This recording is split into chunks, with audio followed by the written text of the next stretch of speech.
Hey guys, Marcel here with the last interview today, and we talked to Freeze after such a dominating performance against Schalke 04, no? Oh yeah, the second game was fun, And I was like, just pump up our stats, damage done, and stuff like that, because the game was pretty much over. They had only one wave clear, and we played around it pretty well. And yeah, the lanes went horribly for them, so it was like, no room to like get back into the game. So we don't want to talk about game one, or you want to talk about how hard your Nexus is actually to kill? Oh yeah, the game one, we should have lost it before. Like everyone can see that, right? We didn't play our comp right. The comp we had was very hard. Like if we had ults, we could fight. If we didn't have ults, we couldn't fight. And we got impatient. We started fighting after we used all our ultimates. And their enemy team comp, they had champions that the ultimates are useless, right? So they can always fight. So like a Rek'Sai, useless ultimate, Nami is like, whatever. Then they had Sivir, right? Yeah, Sivir is like, it's not the best ult. And what else they had? Completely getting blacked out. They had like champions that the ultimates didn't have big impact in team fight. And we had champions that if we don't have ults, we just lose. Yeah. Okay. So talk to me a bit more about H2K's maybe resurgence right now after hopefully this week, right? You guys were in a bit of a slump. I think everyone told it from your team. What happened? Can you tell it from your perspective maybe a bit? Well, I'll start with my perspective because I was always like the superstar on the team, on every team. And that meant I get every form, every CS, every jungler presence. I could play aggressive all the time and I wouldn't get punished, right? And then that has been the case for my entire career. And then I transferred to H2K where they don't play that style. They play like whenever it's the best jungler, like if he should be top lane, mid lane, or bot lane. And then it just like shows so big difference between the playstyle I had before and now playstyle when I don't get that much resources. So it was hard to adapt to it. I'm still adapting to it, so we'll see how I do. But yeah, the game is way harder when you don't have jungler 24/7 on your side.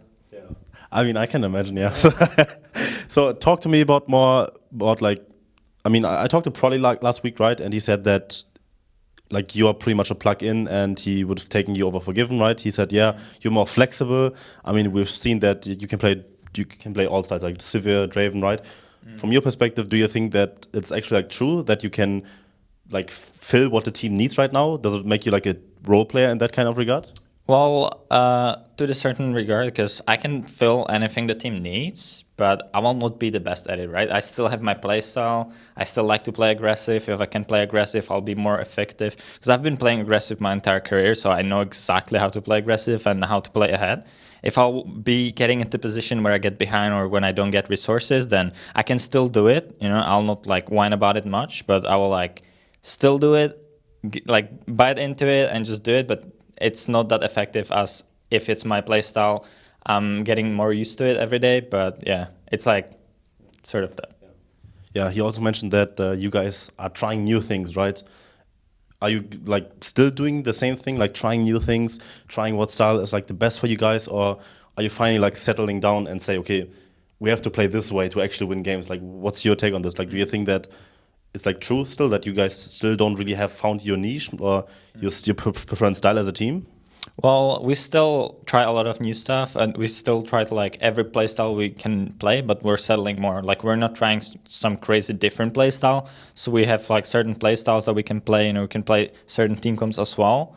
And I think it's very strong from us because we can just play any comp. It's not gonna be the best, to be fair. When like the first game we weren't comfortable with our comp because we just didn't play to our strength. It's not gonna be the best, but we can pull it out.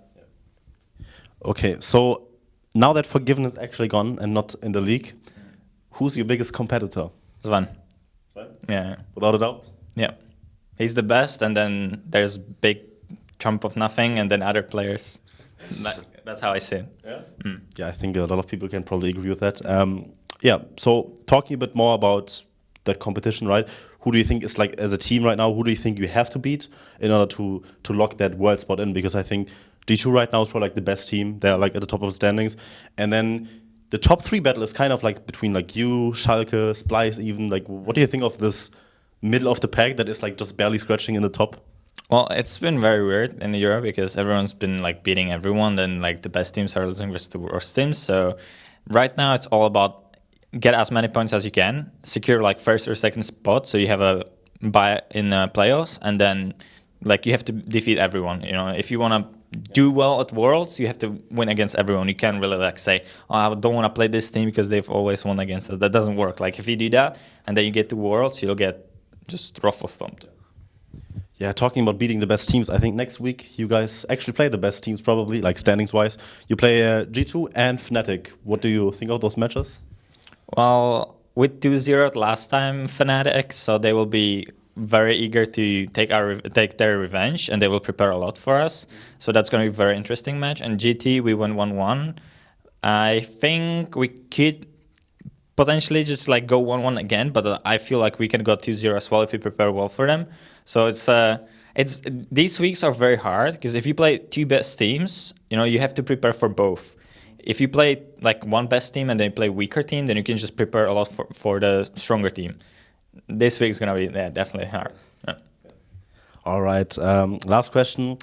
When you were in NA, Little Bird tweeted at me that you actually like really like bubble tea, right? Mm-hmm. So I just got word that you have found bubble tea in Europe, right? So between North America and Europe, who's the better bubble tea? It's a not bubble tea, or sort of like it's a boba tea.